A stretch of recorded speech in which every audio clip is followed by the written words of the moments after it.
여러분은 지금 통장에 딱 얼마가 있으면 노후 걱정 없이 두 다리 뻗고 주무시겠습니까? 누구는 5억은 있어야 한다. 또 누구는 최소 10억은 쥐고 있어야 사람 대접받는다고들 합니다. 세상 사람들은 말하죠. 70대 노부부가 품위 있게 살려면 한 달에 적어도 300만 원은 손에 쥐어야 한다고요. 그런데 여기 부부 합산 기초연금 60만 원만 받으면서도 세상 누구보다 당당하게, 아니 오히려 통장에 돈이 흘러넘쳐서 고민이라는 60대 부부가 있습니다. 기춘아, 너 정말 이대로 괜찮은 거냐? 그 쥐꼬리만한 돈으로 병원비는커녕 입에 풀칠이나 하겠어? 우리가 좀 도와줄까?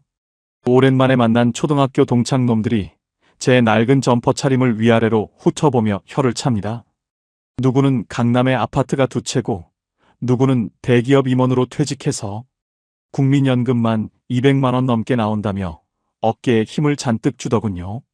그때 저는 말없이 웃으며 그들의 화려한 보험 증서와 입만 열면 시작되는 자식 자랑을 가만히 듣고만 있었습니다. 과연 저는 그날 그 자리에서 끝까지 비참하게 무시만 당했을까요? 아니면 반전의 한 방으로 그 잘난 친구놈들의 콧대를 단번에 꺾어버렸을까요?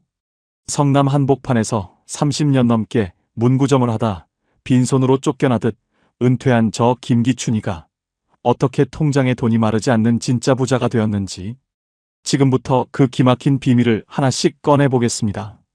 동창회 자리는 겉보기엔 화려하기 그지없었습니다. 비싼 갈비를 뜯으며 친구들은 연신 자기 과시에 바빴죠. 하지만 제 눈에는 다 보였습니다. 국민연금 많이 나온다고 목소리를 높이던 녀석이 슬그머니 화장실에 가더니 아들에게 전화해 이번 달 대출 이자가 너무 올랐다.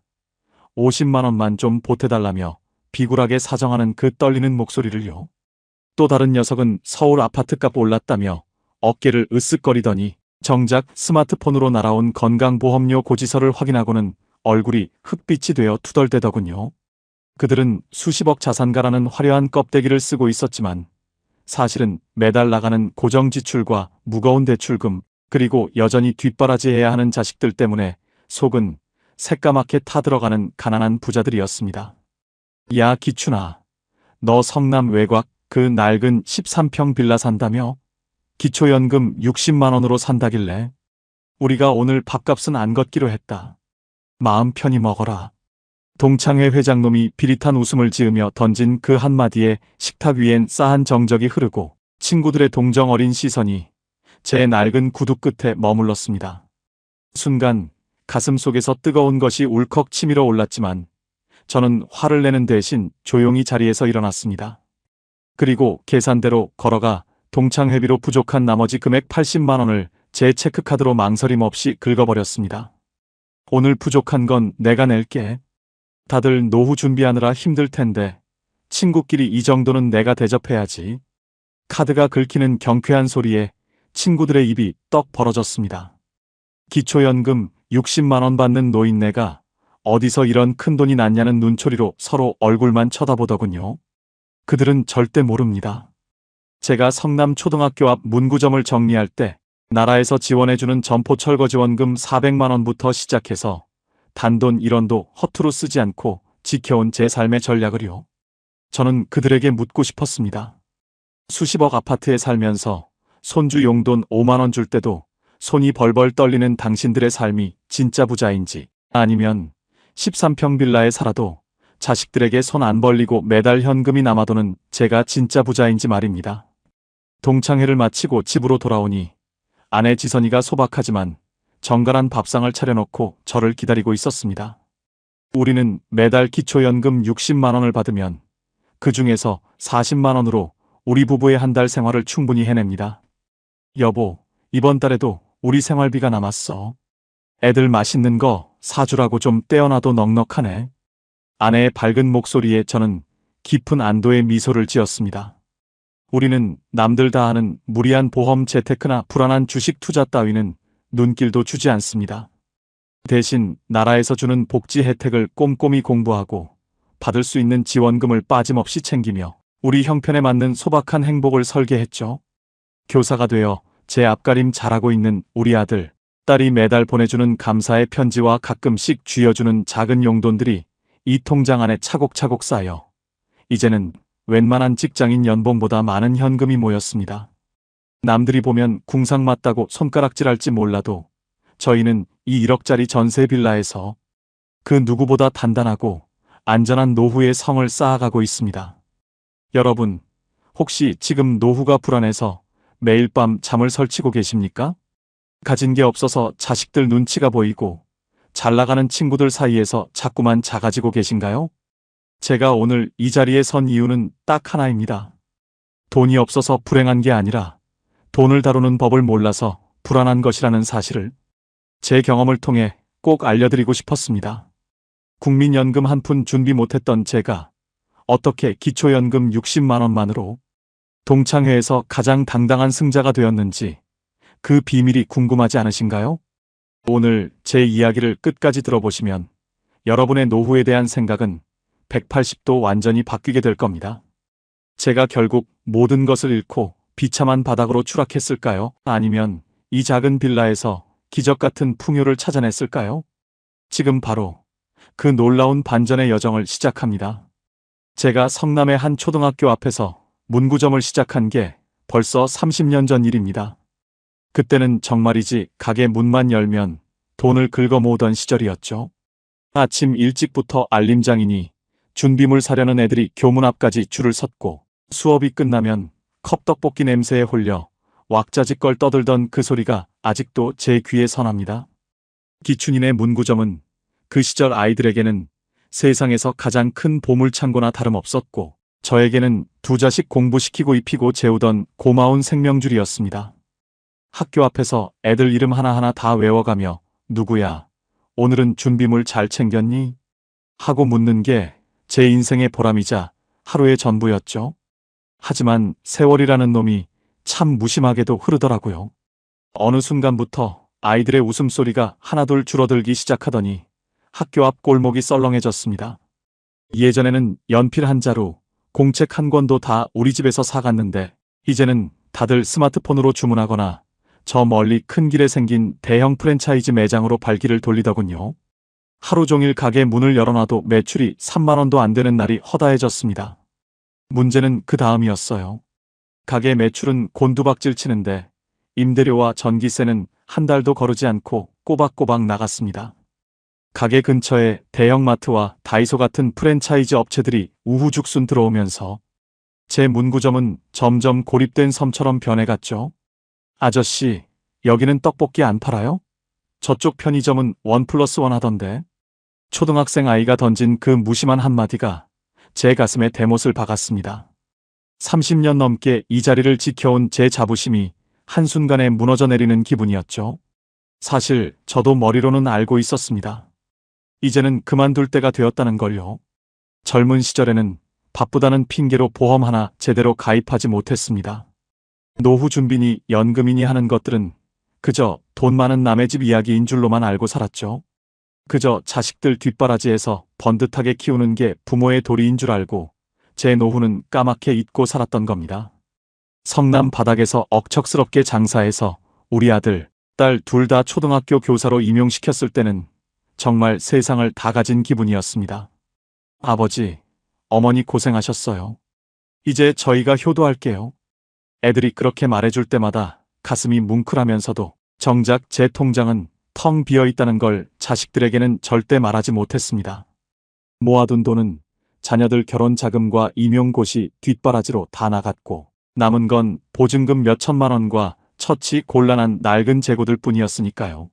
막상 해보니까요. 은퇴라는 게 생각처럼 아름답지 않더라고요. 은퇴를 결심하니 정말 눈앞이 캄캄해졌습니다. 당장 수입은 끊기는데 먹고 살 길은 막막하고 몸은 예전 같지 않아 다시 다른 일을 시작하기도 겁이 났습니다. 무엇보다 평생을 바친 이 작은 공간을 정리해야 한다는 사실이 제 살점을 떼어내는 것처럼 아팠습니다. 아내 지선이는 여보, 이제 쉴 때 됐어.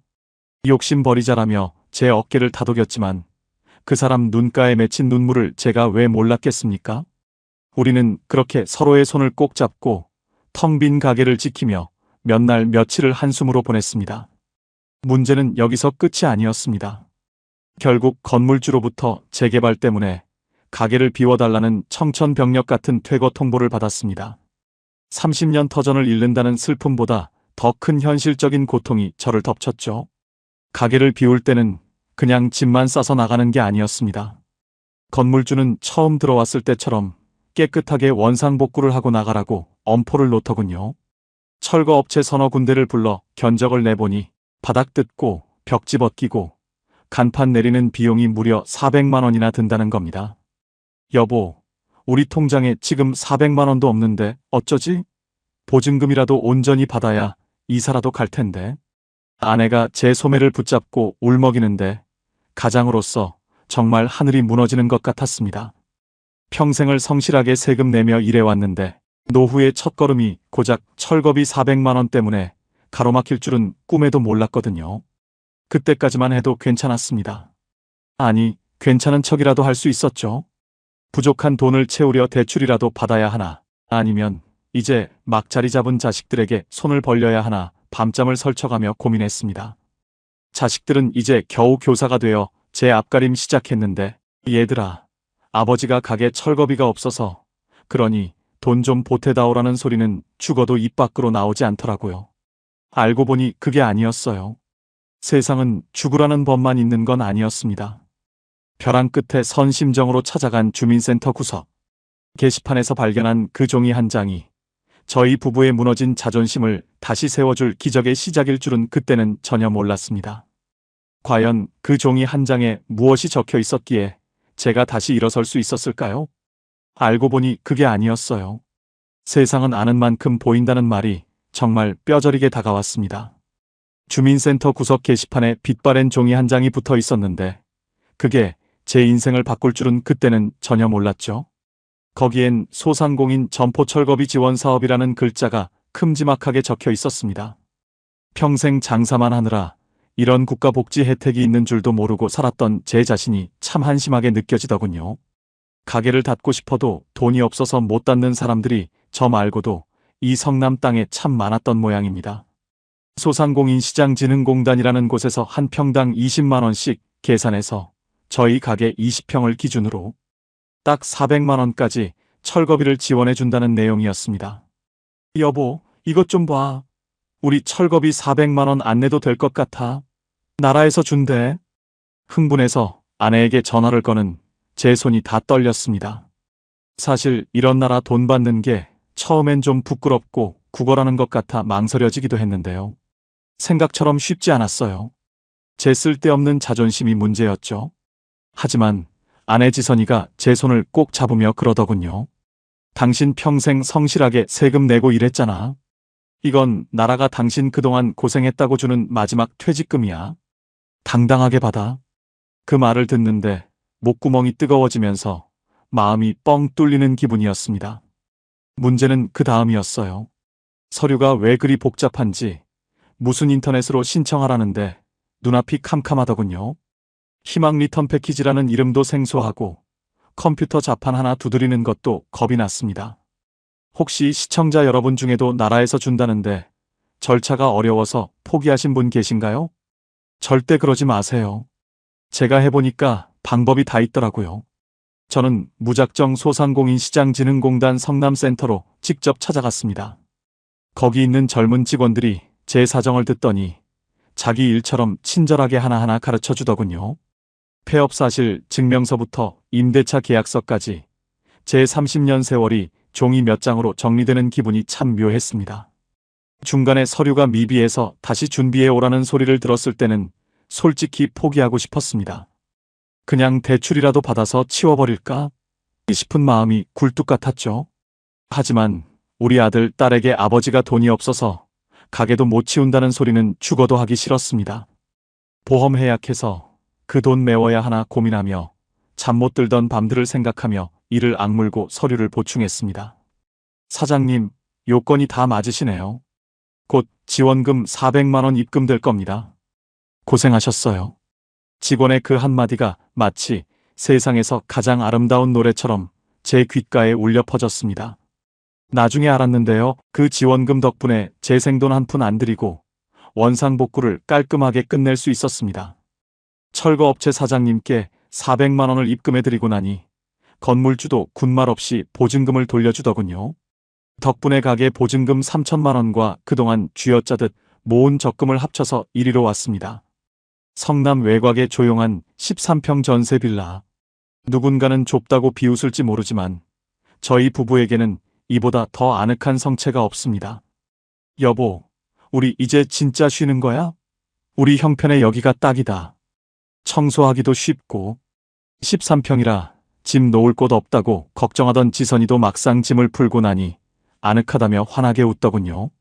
비록 국민연금 한 푼 준비 못한 채 부부 합산 기초연금 60만 원에 기대야 하는 불안한 시작이었지만 나라에서 준 이 작은 지원금이 저희 부부에게는 다시 일어설 용기를 주었습니다. 하지만 여기서 끝이 아니었습니다. 보증금 조금이랑 매달 나오는 기초연금 60만 원만 가지고 어떻게 돈 걱정 없이 살 수 있냐고요? 주변 친구들은 너네 그러다 굶어 죽는다. 자식들에게 짐 된다며 혀를 찼지만 저는 확신이 있었습니다. 여기서 중요한 게 있어요. 노후의 부는 얼마나 많이 벌었느냐보다 얼마나 지혜롭게 지키느냐가 승패를 결정한다는 사실을요. 본격적으로 시작된 저희 부부의 60만 원. 생활기, 그 속에 숨겨진 현금 부자의 비밀을 이제부터 하나씩 꺼내보겠습니다. 아마 여러분도 깜짝 놀라실 거예요. 성남 외곽 버스 종점 근처에 자리 잡은 23평짜리 전세 빌라가 우리 부부의 새로운 성채가 되었습니다. 30년 넘게 문구점을 하며 쌓아온 그 수많은 짐을 다 어쩌나 싶었는데 막상 버리고 나니 남는 건 옷 몇 가지와 이불, 그리고 낡은 밥상 하나뿐이더군요. 처음 이 집에 들어섰을 때 아내 지선이의 얼굴에는 복잡한 표정이 스쳐 지나갔습니다. 여보, 우리 정말 여기서 잘 살 수 있을까? 당신 평생 고생만 시켰는데 집까지 좁아져서 어떡해? 지선이의 그 말에 저는 아무 대답 없이 아내의 손을 꽉 잡았습니다. 생각처럼 쉽지 않았어요. 평생을 바글바글한 아이들 틈에서, 그리고 물건 가득한 창고 속에서 살다가 이렇게 텅 빈 거실에 앉아 있으니 귀가 멍멍할 정도로 적막하더라고요. 하지만 그 적막함이 싫지만은 않았습니다. 오히려 평생을 짓누르던 무거운 짐을 내려놓은 것 같은 기분이 들어 가슴 한구석이 시원해졌죠. 그런데요, 막상 살아보니까요. 집이 좁아지니 청소하는데 30분도 안 걸리고 난방비며 수도세며 고정적으로 나가는 돈이 확 줄어드는 게 눈에 보였습니다. 가장 큰 걱정은 역시 돈이었습니다. 가게 보증금 3천만 원과 그동안 쥐어짜듯 모은 쌈짓돈을 합쳐 이 집 전세금 1억을 간신히 맞췄거든요. 이제 우리 수중에 남은 현금은 거의 바닥이었고 믿을 건 매달 들어오는 부부 합산 기초연금 60만 원 뿐이었습니다. 60만 원으로 어떻게 살아? 차라리 죽는 게 낫지. 동네 사람들은 저희 사정을 듣고 혀를 찼지만 저는 오히려 이 60만 원이라는 숫자에 집중하기 시작했습니다. 이게 나라에서 주는 마지막 기회이자 우리 인생의 마지막 시험지라는 생각이 들었거든요. 우선 제일 먼저 한 일은 불필요하게 새나가는 돈의 구멍을 막는 것이었습니다. 아내와 함께 밥상머리에 앉아 돋보기를 쓰고 고지서들을 하나하나 살폈죠. 알고 보니 그게 아니었어요. 우리가 그동안 얼마나 많은 돈을 헛되이 쓰고 있었는지 가계부를 적어보니 금방 알겠더라고요. 제일 먼저 손댄 건 바로 보험이었습니다. 당신 이거 벌써 20년째 넣고 있는데 해약하면 손해아냐? 지선이가 걱정스러운 듯 물었지만 저는 단호했습니다. 지금 당장 먹고 살 돈이 없는데 나중에 아플 때를 대비해서 매달 수십만 원씩 보험료로 내는 건 앞뒤가 맞지 않았거든요. 우리는 당장 생계에 지장이 없는 선에서 보장 내용은 줄이고 납입료는 최소화하는 방향으로 보험을 리모델링했습니다. 거기에 더해 건강보험료 조정도 신청했습니다. 지역가입자로 전환되면서 재산 점수가 어떻게 책정되는지 주민센터와 공단을 집요하게 찾아가 물었죠. 우리는 이제 소득이 없는 기초연금 수급자라는 점을 강조하며 감면 혜택을 받을 수 있는 건 다 찾아봤습니다. 여기서 중요한 게 있어요. 귀찮다고 혹은 부끄럽다고 가만히 있으면 아무도 챙겨주지 않는 게 바로 나라에서 주는 복지 혜택입니다. 저희는 통신비 할인부터 시작해서 고령자 전용 교통, 카드 발급까지 나라에서 지원해주는 지원금 성격의 혜택들을 샅샅이 뒤졌습니다. 그렇게 고정 지출을 20만 원 선으로 맞추고 나니 나머지 40만 원이 오롯이 우리 부부의 생활비가 되었습니다. 하루에 딱 13,000원 꼴이죠. 여러분, 13,000원으로 2명의 식사가 가능할까요? 처음엔 막막했지만 아내 지선이의 알뜰함이 빛을 발하기 시작했습니다. 매일 아침 우리는 버스 종점 근처 산책로를 걷습니다. 돈 한 푼 안 들지만 공기는 어느 강남 아파트 단지보다 맑고 시원하죠. 산책을 마치고 돌아오는 길에는 동네 작은 시장에 들러 마감 직전에 떨이로 파는 채소들을 삽니다. 여보, 오늘 콩나물 2봉지에 1,000원이래. 이걸로 오늘 국도 끓이고 무침도 하자. 지선이가 환하게 웃으며 검은 비닐봉지를 흔드는데 그 모습이 수천만 원짜리 명품 가방을 들고 있을 때보다 훨씬 더 예뻐 보였습니다. 우리는 그렇게 하루 13,000원의 행복을 찾아갔습니다. 비싼 외식은 못해도 집에서 따뜻한 밥 한 끼 지어 먹는 그 시간이 세상에서 가장 풍요로웠죠. 나중에 알았는데요. 우리가 이렇게 살 수 있었던 가장 큰 이유는 마음의 욕심을 내려놓았기 때문이었습니다. 주변에선 자식들에게 좀 달라고 해라. 교사가 된 애들이 부모 저러고 사는 거 알면 욕먹는다며 훈수를 둡니다. 하지만 저희는 생각이 다릅니다. 자식들에게 손 벌리지 않는 것, 그것이 우리가 부모로서 줄 수 있는 마지막 유산이자 최고의 효도라고 믿거든요. 매달 들어오는 기초연금 60만 원은 우리에게 단순한 돈이 아니었습니다. 이건 우리가 세상에 당당하게 서 있을 수 있게 해주는 최소한의 자존심이자 나라가 보장해주는 든든한 보호막이었습니다. 그런데요 말입니다.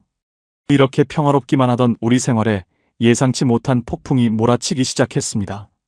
그 폭풍은 다름 아닌 우리가 그토록 자랑스러워하던 자식들로부터 시작되었죠. 평생 정직하게만 살아온 저희 부부의 뒤통수를 치는 기막힌 사건이 터지고 만 겁니다. 아버지, 죄송해요. 그런데 이번에는 정말 아버지가 도와주셔야 해요.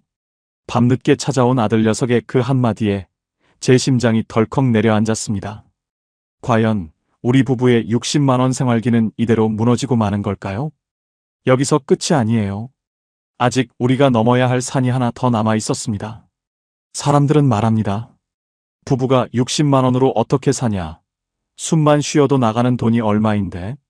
하지만 저희 부부는 이 60만 원을 단순한 생활비가 아니라 우리 인생의 마지막 종잣돈이라고 생각하기로 했습니다.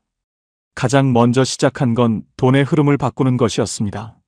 성남 시내를 돌아다니며 우리처럼 나이 든 사람들이 누릴 수 있는 복지 혜택이 뭐가 있는지 샅샅이 뒤졌죠. 나중에 알았는데요. 우리가 몰라서 못 찾아먹는 나라 돈이 생각보다 정말 많더라고요. 가장 먼저 통신비부터 감면받았습니다. 기초연금 수급자라고 하니 매달 나오던 휴대폰 요금이 확 줄어들더군요. 여기에 성남시에서 운영하는 시니어 전용 교통카드를 발급받으니 지하철 요금 걱정도 사라졌습니다.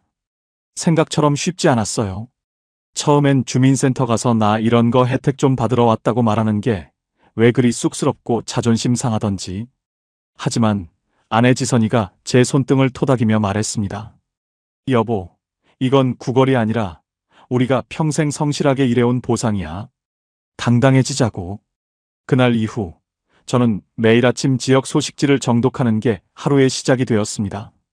저는 30년 넘게 문구점을 운영하며 산전수전 다 겪은 사람 아닙니까?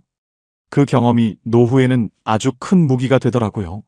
어느 날 소상공인시장진흥공단 홈페이지를 보다가 저처럼 폐업을 경험했거나 어려움을 겪는 상인들을 돕는 자문 프로그램이 있다는 걸 알게 됐습니다. 제가 가게를 정리하며 도움받았던 그 지원금 정보부터 어떻게 하면 손해 안 보고 원상복구를 하는지 제 노하우를 나누기 시작했죠. 알고 보니 그게 아니었어요. 나이 먹었다고 집에서 손주나 기다리는 게 인생의 전부는 아니었습니다. 제 조언 한마디에 고마워하는 젊은 사장님들을 보며 제 가슴이 다시 뛰기 시작했거든요. 비록 큰 월급은 아니지만 한 번씩 나가는 상담 활동비가 우리 통장에 단비처럼 꽂혔습니다. 이 돈은 기초연금 60만 원과는 별개로 우리 부부에게 우리는 아직 쓸모 있는 사람이라는 자신감을 선물해 주었습니다. 아내 지선이도 가만히 있지 않았습니다. 평생 아이들과 씨름하던 솜씨로 동네 복지관에서 아이들 예절 교육 봉사를 시작했죠. 봉사 점수도 쌓이고 소정의 활동비도 받으니 우리 부부의 한 달 현금 흐름은 조금씩 불어나기 시작했습니다. 우리는 매달 들어오는 60만 원에서 고정 지출을 떼고 남은 돈을 무조건 저축했습니다. 남들은 보험이다 주식이다 하며 큰 돈을 굴릴 때 저희는 그저 따박따박 들어오는 현금을 지키는 데 집중했죠. 여기서 중요한 게 있어요. 많은 분이 노후의 한방을 노리며 무리한 대출을 받아 투자를 하곤 합니다. 제 친구 중 하나도 강남 아파트 전세 끼고 샀다가 지금 대출 이자만 매달 150만 원씩 낸다며 죽는 소리를 하더군요. 그 친구는 겉으로는 번듯해 보여도 밤마다 대출 고지서 보며 가슴 졸이며 삽니다. 반면에 저희 부부는 좁은 13평 빌라여도 빚이 없으니 두 다리 쭉 뻗고 잡니다. 오히려 매달 남는 돈을 모으다 보니 자식들이 명절에 주는 푼돈까지 합쳐져서 비상금 통장이 꽤 든든해졌습니다. 그때까지만 해도 괜찮았습니다. 우리 인생에 더 이상 시련은 없을 줄 알았죠. 교사가 된 우리 아들 6과 딸아이가 가끔 찾아와 소고기도 사주고 용돈도 쥐어주니 이게 인생의 황금기인가 싶었습니다. 그런데 말이에요. 세상은 정말 한치 앞을 모르는 거더라고요. 우리 부부가 이렇게 겨우겨우 쌓아 올린 이 소중한 평화가 예상치 못한 곳에서 균열이 가기 시작했습니다. 교사가 되어 누구보다 반듯하게 살 줄 알았던 우리 자식들에게서 걸려온 전화 한 통. 그 전화가 우리 부부를 다시 한번 벼랑 끝으로 내몰 줄은 꿈에도 몰랐습니다.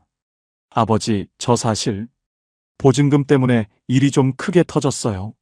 수화기 너머로 들리는 아들의 떨리는 목소리에 제 가슴은 다시금 철렁 내려앉았습니다. 겨우 안착한 이 13평 빌라 생활을 지켜낼 수 있을까요? 아니면 다시 한번 우리 부부는 모든 걸 쏟아부어야 하는 걸까요? 여러분, 인생에서 가장 행복한 시간이 언제라고 생각하시나요? 누구는 돈을 많이 벌 때라고 하고 누구는 높은 자리에 올랐을 때라고 하죠. 저 김기춘이에게 묻는다면 저는 주저없이 성남 외곽 13평 빌라에서 보내는 바로 지금 이 순간이라고 말하겠습니다. 성남 초등학교 앞 문구점을 정리하고 이 집으로 들어온 지 이제 2년째. 처음엔 부부 합산 기초연금 60만 원으로 어떻게 사나 싶어 잠 못 들던 밤도 많았습니다. 하지만 인간은 적응의 동물이라더니 살다 보니 60만 원이 주는 마법 같은 평화가 있더라고요. 생각처럼 쉽지 않았어요. 하지만 욕심을 한꺼풀 벗겨내니 보이지 않던 것들이 보이기 시작했습니다. 아침이면 아내 지선이와 함께 버스 종점 근처 산책로를 걷습니다. 공짜로 즐기는 이 맑은 공기와 숲의 내음이 수억 원짜리 회원권보다 낫다는 걸 이제야 알았습니다. 산책을 마치고 돌아오는 길에 동네 작은 시장에 들러 딱 5,000원어치 나물과 두부 한 모를 삽니다. 여보, 오늘 시장 할머니가 시금치 한 줌 더 주셨어. 우리 오늘 부자네. 검은 비닐봉지를 흔들며 환하게 웃는 아내의 얼굴을 볼 때마다 제 가슴 속엔 잔잔한 행복이 물결칩니다. 우리는 이제 더 이상 비싼 옷도 화려한 외식도 필요하지 않습니다. 나라에서 주는 기초연금 60만 원만으로도 우리 두 사람의 하루는 부족함 없이 꽉 차 있었습니다. 무엇보다 저를 가장 기쁘게 하는 건 우리 자식들이었습니다. 초등학교 교사가 되어 반듯하게 제 앞가림하는 아들과 딸이 격주로 저희를 찾아옵니다. 아버지, 이거 학교 근처에서 유명한 소고기예요. 어머니 좋아하는 샤인머스켓도 사왔어요. 자식들이 양손 가득 들고 오는 그 선물보다 제 마음을 더 든든하게 하는 건 그 녀석들의 당당한 눈빛이었습니다. 저희가 자식들에게 손 벌리지 않고 60만 원으로 당당하게 사니 애들도 마음 편히 자기 인생을 설계하더라고요. 알고 보니 그게 아니었어요. 부모가 자식에게 줄 수 있는 최고의 선물은 유산이 아니라 끝까지 자립해서 짐이 되지 않는 모습이었습니다. 가끔 애들이 용돈이라며 20만 원, 30만 원씩 빳빳한 현금 봉투를 내밀 때가 있습니다. 그러면 저는 조용히 그 봉투를 다시 돌려주거나 아내 몰래 마련한 비상금 통장에 고스란히 넣습니다. 우리는 나라에서 주는 기초연금의 활동비까지 있어서 돈이 남아. 너희들 예쁜 옷 사입고 저축해라. 이 한마디를 내뱉을 때의 그 쾌감, 여러분도 아시나요? 남들은 보험이다 뭐다 해서 자식들에게 얹혀 살 걱정만 한다는데 저희는 오히려 자식들 걱정을 덜어주며 살고 있었습니다. 저희 부부의 통장에는 기초연금 외에도 제가 소상공인 컨설팅 활동으로 버는 소소한 수당과 아내의 봉사활동비가 쌓여가고 있었습니다. 그 돈을 모아 가끔 자식들 몰래 손주들 장난감을 사주거나 아내와 가까운 곳으로 온천 여행을 다녀오기도 했죠. 이게 바로 제가 꿈꾸던 노후의 완성형이었습니다. 어느덧 제 통장에는 비상금 명목으로 모아둔 돈이 3천만 원을 넘어섰습니다. 30년 문구점 인생을 통틀어 가장 마음 편하게 모은 돈이었죠. 기초연금 60만 원으로 생활비를 쓰고 나머지 수입은 고스란히 저축한 결과였습니다. 여보, 우리 이제 진짜 걱정 없겠다. 나중에 아파도 자식들 고생 안 시키고 이 돈으로 해결하면 되겠어. 지선이가 제 어깨에 머리를 기대며 말했습니다. 창밖으로는 붉은 노을이 아름답게 물들고 있었고 텔레비전에서는 은은한 클래식 음악이 흘러나왔습니다. 우리는 정말 우리가 노후의 모든 파도를 다 넘어온 줄로만 알았습니다. 보험도 든든하게 정리했고 빚은 한 푼도 없으며 통장엔 현금이 쌓이고 자식들은 효도를 하니까요. 세상에 이보다 더 완벽한 노후가 어디 있겠습니까? 저는 그날 밤 아내와 맥주 한 잔을 나누며 정말 오랜만에 단잠에 들었습니다. 내일도 오늘 같은 평화가 계속될 것이라고, 우리 인생의 시련은 이제 모두 끝났다고 굳게 믿으면서 말이죠. 그런데요 말입니다. 인생은 정말 알다가도 모를 일이더라고요. 가장 평화롭다고 생각한 순간, 가장 믿었던 곳에서 예상치 못한 배신이 시작되었습니다. 평생을 정직하게 교사로만 살아온 우리 아들이, 그 반듯하던 아들이 눈물 범벅이 된 얼굴로 저희 집 문을 두드린 건 그로부터 딱 사흘 뒤였습니다. 아버지, 저 어떡하죠? 저 진짜 다 잃게 생겼어요. 아들의 그 처절한 목소리가 우리 부부의 13평 낙원을 산산조각 내버렸습니다. 과연 우리 부부의 60만 원 기적은 여기서 끝나는 걸까요? 여기서 끝이 아니었습니다. 진짜 위기는 이제부터 시작이었습니다. 그런데 말입니다. 인생은 제 편이 아니었습니다. 밤 11시가 다 된 시각, 정적을 깨고 울린 초인종 소리는 우리 부부의 소박한 낙원을 송두리째 흔들어 놓는 불길한 전조였습니다. 이 시간에 대체 누구야? 지선이가 가슴을 쓸어내리며 문을 열자 그곳에는 반듯한 초등학교 교사인 우리 아들이 서 있었습니다. 하지만 평소의 늠름한 모습은 간데없고 며칠 밤을 샌 듯 췌장한 얼굴에 눈은 핏발이 서 있었죠. 아버지, 저 정말 죽고 싶어요. 어떡하면 좋아요? 아들은 거실 바닥에 털썩 주저앉아 어린아이처럼 꺼이꺼이 울기 시작했습니다. 제 심장이 바닥으로 뚝 떨어지는 기분이었습니다. 그때까지만 해도 괜찮았습니다. 그저 직장에서 힘든 일이 있었거니 아니면 며느리와 가벼운 말다툼이라도 했거니 생각했죠. 하지만 아들의 입에서 나온 말은 제 상상을 초월하는 비극이었습니다. 아버지, 저 전세 사기를 당했어요. 집이 경매로 넘어간대요. 아들의 목소리는 가늘게 떨리고 있었습니다. 평생 성실하게 공부해서 교사가 되고 알뜰하게 모아 마련한 아들의 첫 전셋집이 통째로 날아가게 생겼다는 겁니다. 집주인은 이미 잠적했고 알고 보니 그 집은 수십 채의 빌라를 돌려막기 하던 사기꾼의 소유였습니다. 나중에 알았는데요. 우리 아들처럼 똑똑하고 반듯한 청년들이 오히려 이런 사기에 더 쉽게 노출된다고 하더군요. 아들은 대출까지 풀로 받아서 그 집을 구했는데 보증금 2억 원이 공중분해될 위기에 처한 겁니다. 은행에서는 당장 대출금을 상환하라고 독촉하고 당장 다음 달에 길거리로 나앉게 생겼어요. 지선이는 옆에서 뒷목을 잡고 쓰러질 듯 휘청였습니다. 우리 부부가 기초연금 60만 원으로 아끼고 아껴서 만든 이 평화가 자식의 비극 앞에서 한순간에 모래성처럼 무너져 내렸습니다. 알고 보니 그게 아니었어요. 우리가 노후 준비 잘했다고 자부하며 모아둔 그 3천만 원의 비상금이 사실은 이 거대한 불행 앞에선 조그만 모래알에 불과했다는 사실을 깨달은 순간이었습니다. 아들은 겨우 진정시키고 안방에 눕혔지만 저와 지선이는 뜬 눈으로 밤을 지새웠습니다. 제 손에는 아까 꺼내온 비밀 통장이 쥐어져 있었습니다. 기초연금 60만 원 생활비에서 떼어내고 상담 활동비 모으고 자식들이 준 용돈 한 푼 안 쓰고 모은 소중한 3천만 원. 이 돈이면 아들의 급한 대출 이자는 막을 수 있을지 모릅니다. 하지만 이 돈을 내주는 순간 우리 부부의 마지막 안전장치는 사라지는 것이었습니다. 여보, 저 돈 우리 노후 자금이잖아. 당신 몸 아플 때 쓰려고 모은 거잖아. 지선이가 제 손을 잡으며 눈물로 호소했습니다. 생각처럼 쉽지 않았어요. 자식을 살리자니 우리 노후가 벼랑 끝이고 모른 척하자니 자식이 무너지는 걸 지켜봐야 했습니다. 여기서 중요한 게 있어요. 평생 정직하게만 살면 복이 온다는 말, 그날 밤 저는 그 말을 저주했습니다. 우리 아들이 무슨 잘못을 했다고 이런 시련을 겪어야 하는지 하늘이 원망스럽기만 하더군요. 보험도 다 정리하고 나라에서 주는 지원금 꼼꼼히 챙기며 이제 겨우 사람답게 사나 싶었는데 인생은 기다렸다는 듯이 가장 아픈 곳을 찔러왔습니다. 과연 저는 이 통장을 아들에게 내밀었을까요? 아니면 냉정하게 돌아섰을까요? 우리 부부의 60만 원 생활기는 이제 최악의 위기 속으로 빨려 들어가고 있었습니다. 여기서 끝이 아니었습니다. 진짜 처절한 사투는 이제부터 시작이었습니다. 새벽 4시 반.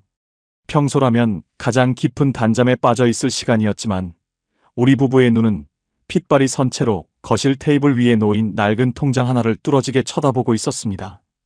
그 안에는 우리가 성남 외곽 13평 빌라로 이사 온 뒤 기초연금 60만 원을 쪼개고 상담 활동비를 보태어 피땀으로 모은 3천만 원이 찍혀 있었죠. 여보, 정말 이 돈을 줄 거야? 이건 우리 마지막 생명줄이잖아. 당신 허리 수술비고 우리 노후 보험이나 다름없는 돈인데. 지선이의 목소리는 파르르 떨리고 있었습니다.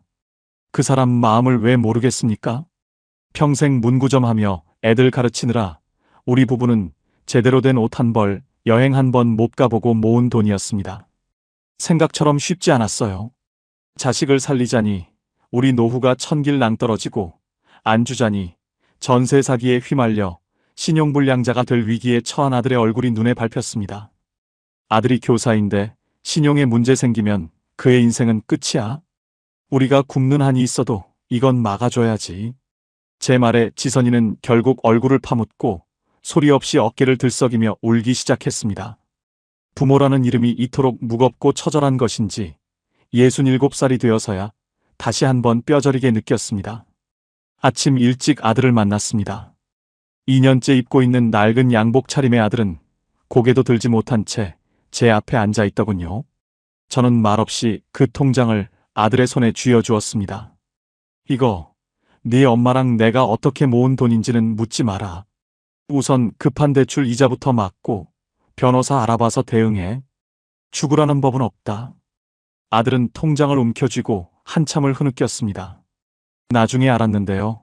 전세 사기 피해자 모임에 나가보니 아들 같은 청년들이 수백 명이나 된다고 하더군요. 똑똑한 교사 아들이라고 자부했는데 법은 오히려 사기꾼들의 편인 것 같아 가슴이 미어지는 것 같았습니다. 그런데 말입니다. 이 3천만 원만 주면 모든 게 해결될 줄 알았습니다. 하지만 현실은 제 예상보다 훨씬 더 가혹하고 냉정했습니다. 그날 오후 지방에서 근무하던 딸아이에게서 전화가 온 겁니다. 아버지, 오빠 소식 들었어요. 그런데 저도 사실 이번에 빌라 전세 재계약하면서 보증금을 올려달라는데 수중에 돈이 없어요. 하늘이 노랗게 변한다는 말이 무엇인지 그때 처음 알았습니다. 아들은 사기로 무너지고 딸은 치솟는 전세금에 허덕이는 현실. 우리 부부가 60만 원으로 일궈낸 이 작은 평화가 자식들의 거대한 불행 앞에선 한낱 종이배에 불과했다는 사실에 무력감이 저를 덮쳤습니다. 아들에게 모든 것을 내어주고 돌아오는 길, 제 지갑에는 단돈 15,000원만이 남았습니다. 우리 부부의 비상금은 이제 0원이 되었고 다시 우리는 오로지 기초연금 60만 원에만 의지해야 하는 처지가 된 거죠. 공원 벤치에 앉아 있자니 지나가는 사람들이 저를 측은하게 보는 것 같아 고개를 들 수 없었습니다. 알고 보니 그게 아니었어요. 자식에게 다 퍼주는 게 부모의 미덕인 줄 알았는데 막상 모든 걸 내주고 나니 당장 내일 우리 부부의 약값이며 생활비가 공포로 다가왔습니다. 여기서 중요한 게 있어요. 노후에 자식 리스크가 무섭다는 말, 남의 일인 줄만 알았습니다. 하지만 막상 닥치고 나니 이건 전쟁이더군요. 보험이라도 살아있었으면 약값 걱정이라도 덜 텐데 생활비 아낀다고 다 정리해버린 제 결정이 처음으로 후회되었습니다. 기춘아, 너 지금 잘하고 있는 거냐? 허공에 대고 스스로에게 물었지만 돌아오는 건 차가운 바람뿐이었습니다. 그때였습니다. 뻔뻔하게도 동창회 회장놈에게서 문자가 오더군요.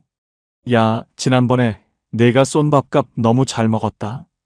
이번 주말에 골프 한 게임 어때? 그 문자를 보는데 헛웃음이 터져 나왔습니다. 그들은 제가 통장에 돈이 넘쳐나는 줄 알고 있겠죠. 현실은 단돈 10,000원 한 장 쓰는 것도 손이 떨리는 처지인데 말입니다. 하지만 여러분, 제가 여기서 무너졌을까요? 아니요. 저는 오히려 주먹을 꽉 쥐었습니다. 우리 부부의 60만 원 생활기를 지켜내기 위해, 그리고 무너진 자식들을 다시 일으키기 위해 제가 할 수 있는 마지막 비책을 떠올렸거든요. 여기서 끝이 아니었습니다. 진짜 처절한 사투는 이제부터 시작이었습니다. 아들에게 3천만 원이 든 통장을 넘겨주고 돌아온 집은 전보다 더 좁고 서늘하게 느껴졌습니다. 3년째 한 푼 두 푼 아껴가며 기초연금 60만 원 생활비에서 떼어내 모은 우리 부부의 전 재산이었습니다. 장롱 깊숙한 곳, 그 통장이 놓여있던 자리가 뻥 뚫린 걸 보니 제 가슴 한 구석도 같이 파여나간 것 같더군요. 여보, 우리 이제 진짜 어떡해? 당장 다음 달 당신 약값도 만만치 않은데. 지선이가 텅 빈 서랍을 정리하며 힘없이 내뱉는 말에 아무 대답도 할 수 없었습니다. 생각처럼 쉽지 않았어요. 자식을 살렸다는 안도감은 잠시뿐이었고 당장 내일 먹고 살 걱정이 파도처럼 밀려왔습니다. 우리는 이제 정말 오로지 매달 들어오는 기초연금 60만 원에만 의지해야 하는 처지가 된 겁니다. 그 흔한 보험 하나 들어놓지 않은 채 모든 걸 자식에게 쏟아부은 대가는 혹독했습니다. 혹시 시청자 여러분 중에도 저처럼 자식 일이라면 앞뒤 안 가리고 다 퍼주시는 분 계신가요? 그 마음은 알지만 막상 수중에 현금 한 푼 없게 되니 공포가 온몸을 감싸더군요. 아들 일을 수습하자마자 터진 딸아이의 전화는 제 숨통을 완전히 조여왔습니다. 아버지, 집주인이 전세금을 2천만 원이나 올려달래요. 오빠 일은 들었지만 저도 당장 길거리에 나앉게 생겼어요. 수화기 너머로 들리는 딸의 울먹이는 목소리에 제 심장은 갈갈이 찢어지는 것 같았습니다. 평생 초등학교 교사로 반듯하게 살라고 가르쳤는데 정작 그 반듯한 직업을 가진 자식들이 돈 때문에 울고 있었습니다. 하지만 저에게는 이제 남은 돈이 단돈 10,000원 한 장도 없었습니다. 미안하다. 아버지가 지금은 정말 방법이 없구나. 평생 자식들에게 든든한 버팀목이고 싶었던 아버지로서 그 말을 내뱉는 순간 제 자존심은 바닥 아래로 처박혔습니다. 나중에 알았는데요. 요즘은 청년들을 위한 전세자금 대출이나 복지 혜택이 꽤 많다고 하더군요. 하지만 당장 눈앞에 2천만 원이라는 숫자는 우리 가족에게 태산보다 높게 느껴졌습니다. 지선이는 옆에서 전화 내용을 듣더니 아예 바닥에 주저앉아 통곡을 하기 시작했습니다. 우리가 무슨 죄를 지어서 애들이 다 저 모양이야. 장사만 하느라 우리가 너무 무식했나 봐. 아내의 절규가 좁은 빌라 안을 가득 채웠습니다. 울다 지친 아내를 재우고 저는 겉옷을 챙겨 입고 밖으로 나갔습니다. 이대로 무너질 수는 없었습니다. 알고 보니 그게 아니었어요. 제가 예전에 소상공인시장진흥공단에서 지원금을 받아 가게를 정리했던 것처럼 분명히 어딘가에는 우리 아이들을 도울 방법이 있을 거라 믿었습니다.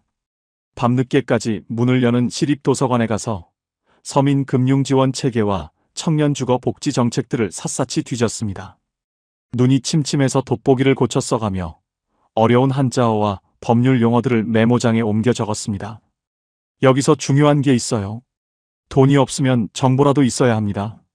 딸아이에게 무턱대고 대출 받으라고 하기 전에 이자가 싼 정부 지원금 상품이 있는지, 전세 사기를 당한 아들에게는 어떤 법적 구제 절차가 있는지 제가 대신 공부하기 시작한 거죠. 그때까지만 해도 괜찮았습니다. 몸은 힘들어도 마음은 다시 뜨거워졌으니까요. 그런데 말입니다. 도서관 문을 닫고 나오는 길에 제가 본 건 믿을 수 없는 광경이었습니다. 화려한 차림으로 고급 승용차에서 내리는 제 동창놈, 그리고 그 옆에서 고개를 숙인 채 주차 대행을 하고 있는 제 아들의 모습이었습니다. 아니, 네가 왜 여기서? 제 아들이 학교가 아닌 곳에서 그것도 제 친구의 차 문을 열어주고 있는 모습을 본 순간 제 머릿속은 하얗게 타버렸습니다. 과연 우리 가족에게 닥친 이 가혹한 운명은 어디까지 계속되는 걸까요? 여기서 끝이 아니었습니다. 진짜 처절한 싸움은 이제부터 시작이었습니다. 고급 세단 문을 열어주며 허리를 굽히는 아들의 뒷모습을 본 순간 제 심장은 천갈래 만갈래로 찢어지는 것 같았습니다. 번듯한 초등학교 교사인 아들이 밤에는 대리 주차 아르바이트를 하며 전세 사기 빚을 갚고 있었다니요. 기춘아, 너 아들 농사 잘 지었다며? 동창놈의 비아냥거리는 목소리가 환청처럼 들리는 것 같아 머리가 어지러웠습니다. 알고 보니 그게 아니었어요. 자식에게 3천만 원이라는 거금을 내준 것이 부모로서 할 일을 다 한 거라고 생각했던 제 오만이었습니다. 돈만 주면 다 해결될 줄 알았는데 아들은 부모님이 피땀 흘려 모은 돈을 가져갔다는 죄책감에 밤잠을 설치며 몸을 혹사하고 있었던 겁니다. 저는 달려가 아들의 차가운 손을 꽉 잡았습니다. 아들아, 이제 그만해라. 아버지가 길을 찾았다. 우리 같이 살 길을 찾아보자. 아들은 제 품에 안겨 한참을 울었습니다. 생각처럼 쉽지 않았어요. 무너진 자존심을 일으키고 다시 현실을 직시하는 일 말입니다. 하지만 저는 그날 밤 결심했습니다. 더 이상 돈으로 자식을 돕는 게 아니라 제가 공부한 복지정보와 지원금 정책으로 우리 가족을 지키겠다고요. 다음 날부터 저는 아들의 손을 잡고 전세 사기 피해자 지원센터를 내 집처럼 드나들었습니다. 나중에 알았는데요. 나라에서 운영하는 긴급복지지원 제도와 피해자들을 위한 저금리 대출 갈아타기 상품이 생각보다 잘 마련되어 있더라고요. 제가 도서관에서 밤새워 적어온 메모장들이 빛을 발하는 순간이었습니다. 아들은 전문가들의 상담을 받으며 법적인 대응 절차를 밟기 시작했고 덕분에 앞길이 캄캄하던 빚 독촉에서 조금씩 벗어날 수 있었습니다. 지방에 있는 딸아이에게도 전화를 걸었습니다. 무턱대고 돈 없다고 미안해하는 대신 제가 찾아낸 교직원 복지기금과 공무원 대출 상품들을 조목조목 설명해 줬습니다. 아빠, 이런 게 있는 줄 몰랐어요. 덕분에 한숨 돌릴 수 있을 것 같아요. 딸의 밝아진 목소리를 들으니 그제야 제 가슴을 누르던 바위덩어리가 내려가는 것 같더군요. 여기서 끝이 아니에요. 우리 부부의 생활도 다시 정비하기 시작했습니다. 단돈 10,000원 한 장이 아쉬운 상황이었지만 오히려 마음은 그 어느 때보다 단단해졌습니다. 수많은 폭풍우가 지나가고 우리 부부는 다시 성남 외곽 13평 빌라의 일상으로 돌아왔습니다.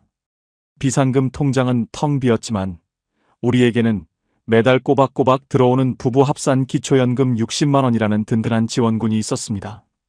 여기에 제가 소상공인 컨설턴트로 활동하며 버는 20만 원에서 30만 원 남짓의 활동비가 더해지니 우리 부부의 통장은 다시금 생기를 되찾기 시작했습니다.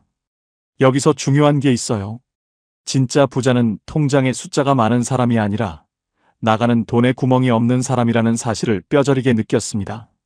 우리는 비싼 보험 대신 꾸준한 운동으로 건강을 챙기고 화려한 취미 대신 동네 도서관에서 지식을 쌓으며 마음의 허기를 채웠습니다. 아들은 이제 밤에 아르바이트를 하지 않습니다. 대신 학교 일에 집중하며 차근차근 빚을 갚아나가고 있고 딸도 무사히 재계약을 마치고 안정적인 교사 생활을 이어가고 있죠. 우리 부부의 60만 원 생활은 남들이 보기엔 여전히 가난해 보일지 모릅니다. 하지만 우리는 압니다. 빚 없고 걱정 없고 내일 먹을 쌀과 나라에서 주는 연금이 있다는 게 얼마나 큰 축복인지를요. 생각과 완전히 달랐습니다. 100평짜리 아파트에 살아도 자식 걱정에 밤잠 설치는 친구들보다 13평 빌라에서 아내와 된장찌개 끓여 먹는 제가 훨씬 더 풍요롭다는 사실을 말입니다. 이제야 저는 진짜 인생의 정착지에 도달한 기분입니다. 여러분, 오늘 제 파란만장한 이야기를 들으시면서 어떤 생각이 드셨나요? 겨우 기초연금 60만 원 받으면서 저렇게 유난을 떠나 싶으신 분도 계실 거고 나도 저렇게 되면 어쩌나 겁이 나는 분도 계실 겁니다. 성남 초등학교 앞에서 30년 넘게 문구점을 하며 아이들 코 묻은 돈 모아 자식들 뒷바라지했던 저 김기춘이가 인생의 황혼기에 접어들어 뼈저리게 느낀 진실을 이제는 가감없이 말씀드려야 할 것 같습니다. 가장 먼저 드리고 싶은 조언은 노후의 부는 얼마를 가졌느냐가 아니라 어디로 새느냐를 잡는 것에서 시작된다는 사실입니다. 제 친구들 중에는 국민연금 200만 원 넘게 받고 강남에 아파트 쥐고 있는 녀석들도 많습니다. 그런데요, 알고 보니 그게 아니었어요. 겉으로는 회장님 소리 들으며 비싼 갈비를 뜯어도 속으로는 자식들 대출 이자 대신 내주느라 매달 마이너스 통장을 쓰는 친구들이 태반입니다. 그들에 비하면 13평 빌라에 살며 빚 한 푼 없는 제가 훨씬 더 부자라는 걸 저는 은퇴하고 3년이 지나서야 깨달았습니다. 여러분, 지금 당장 여러분의 지갑에서 새어나가는 보험료와 불필요한 고정 지출부터 점검해 보세요. 그 구멍만 막아도 기초연금 60만 원은 결코 적은 돈이 아닙니다. 두 번째로 드리고 싶은 말씀은 정보가 곧 현금이라는 겁니다. 제가 가게를 정리할 때 소상공인시장진흥공단에서 받은 점포철거지원금 400만 원을 기억하시나요? 그 돈이 없었다면 저는 보증금도 제대로 못 받고 거리로 나앉았을 겁니다. 나라에서는 우리 같은 시니어들을 위해 생각보다 정말 많은 지원금과 복지 혜택을 준비해 두고 있습니다. 하지만 입 벌리고 있다고 감이 떨어지지는 않더라고요. 여기서 중요한 게 있어요. 자존심 때문에 혹은 귀찮아서 주민센터나 구청 게시판을 멀리하지 마세요. 통신비 할인, 의료비 지원, 고령자 전용 일자리 활동비까지 하나하나 챙기면 그게 다 여러분의 통장을 채워주는 소중한 자산이 됩니다. 저희 부부도 처음엔 부끄러웠습니다. 하지만 당당하게 요구하고 혜택을 받는 것이야말로 평생 성실하게 세금을 내온 우리들의 권리라는 걸 잊지 마세요. 나중에 알았는데요. 저처럼 문구점이나 작은 구멍가게 하셨던 분들도 찾아보면 재기 지원이나 폐업 지원 프로그램이 정말 많습니다. 모르면 손해고 알면 돈이 되는 세상. 이제는 공부하는 시니어가 되어야 살아남을 수 있습니다. 마지막으로 가장 아픈 조언을 하나 더 보태겠습니다. 바로 자식 리스크에 대한 이야기입니다. 제 아들의 전세 사기 사건을 보며 여러분도 가슴이 철렁하셨을 겁니다. 부모 마음은 다 똑같죠? 내 자식이 울고 있으면 내 심장을 떼어줘서라도 살리고 싶은 게 인지상정입니다. 하지만 여러분, 냉정하게 말씀드리겠습니다. 자식에게 내 노후 자금을 다 털어주는 건 효도를 받는 길이 아니라 자식과 부모가 함께 침몰하는 길입니다. 찔리는 한마디 드릴까요? 자식에게 다 퍼주는 게 진짜 사랑이 아니라 끝까지 내 앞가림하며 자식에게 짐이 되지 않는 게 진짜 부모의 역할입니다. 제가 아들에게 통장을 내밀었을 때 아들이 기뻐했을까요? 아니요. 아들은 평생 그 돈의 무게에 눌려 죄책감이라는 감옥에 갇혀 살 뻔했습니다. 차라리 제가 공부해서 알려준 복지제도와 법적 구제 방법이 아들을 다시 일으켜 세운 진짜 힘이 되었습니다. 현금은 지키고 정보는 나누세요. 그래야 자식들도 당당해지고 부모도 비굴해지지 않습니다. 지금 여러분의 통장에 든 돈, 그건 여러분의 목숨줄입니다. 그걸 가볍게 생각해서 자식들 사업 자금이나 결혼 자금으로 덜컥 내주지 마세요. 우리가 바로 서야 자식들도 돌아올 곳이 있는 법입니다. 오늘 저 성남 문구점 주인 김기춘의 이야기가 여러분께 어떻게 다가갔을지 궁금합니다. 비록 기초연금 60만 원이라는 소박한 숫자로 시작했지만 저는 지금 그 어느 때보다 제 인생이 풍요롭다고 자부합니다. 30년 넘게 앞만 보고 달려온 저에게 나라는 이 작은 전세 빌라와 따박따박 들어오는 연금을 선물로 주었습니다. 돈이 없어서 불행한 것이 아니라 돈을 지킬 지혜가 없어서 불안했던 지난 날들을 뒤로하고 저는 이제 매일 아침을 설렘으로 맞이합니다. 여러분도 하실 수 있습니다. 지금 당장 늦지 않았습니다. 내 노후를 위협하는 대출은 없는지, 자식에게 너무 많은 것을 의지하고 있지는 않은지 꼭 한번 돌아보시길 바랍니다.